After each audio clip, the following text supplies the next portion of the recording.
கானாவின் திருமணம். கானா என்ற ஒரு நகரில் திருமணம் ஒன்று நடைபெற்றது. இயேசுவை திருமணத்திற்கு அழைத்திருந்தார்கள்.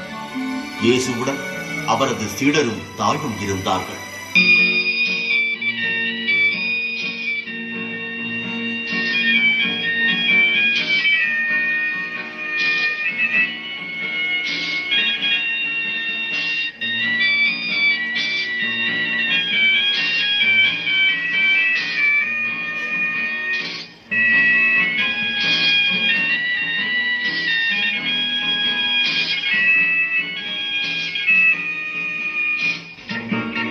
சிறிது நேரத்தில் திராட்சை ரசம் தீர்ந்து போனதை பணியாளர் அதை இயேசுவின் தாய் மரியாளுக்கு அறிவித்தார்.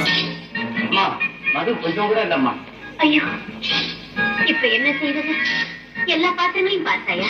எல்லா பாத்திரங்களையும் பார்த்தோம், ஒரு துளி கூட பாக்கி இல்லை. தெய்வமே, சங்கடமான நிலை. அழைக்கப்பட்டவர்கள் இன்னும் 2 பந்திக்கு இருப்பார்களே.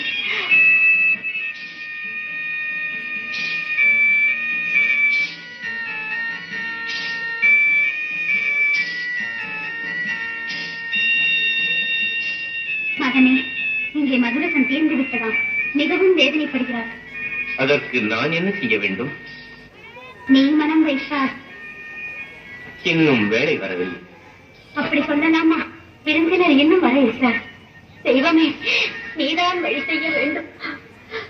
இயேசு பணியாளர்களிடம் அங்கிருந்த 6 கச்சாடிகளை நீரால் நிரப்பும்படி கூறினார்.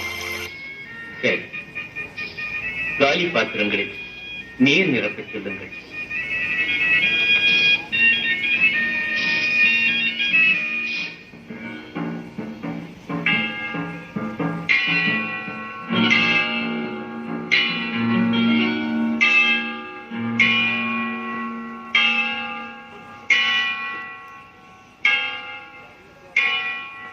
இப்பொழுது ஒரு குவளையில் நீரை மொண்டு பந்தி மேற்பார்வையாளரிடம் கொண்டு போங்கள் என்று பணியாளரிடம் கூறினார். பணியாளர்களும் அவர் தங்களுக்கு கூறியவாறே செய்தனர். பந்தி மேற்பார்வையாளர் குவளையை வாங்கி சுவைத்தார். அவர் மணமகனை நோக்கி, இந்த திராட்சை ரசம் மிகவும் சுவையாக இருக்கிறது. எல்லோரும் நல்ல திராட்சை ரசத்தை முதலில் பரிமாறுவர். அனைவரும் விருப்பம் போல் குடித்த பிறகுதான் தரம் குறைந்த ரசத்தை பரிமாறுவர். ஆனால் நீரோ நல்ல ரசத்தை இறுதியில் பரிமாறுகிறீரே என்றார்.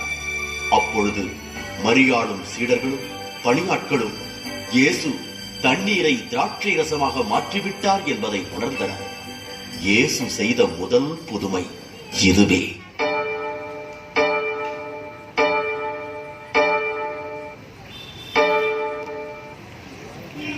நன்றி நன்றி நன்றி நன்றி. கரவொலி எழுப்புவோம்.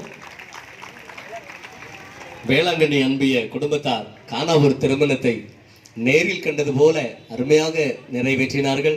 மீண்டும் கரவொலி எழுப்பி நன்றி செலுத்துவோம்.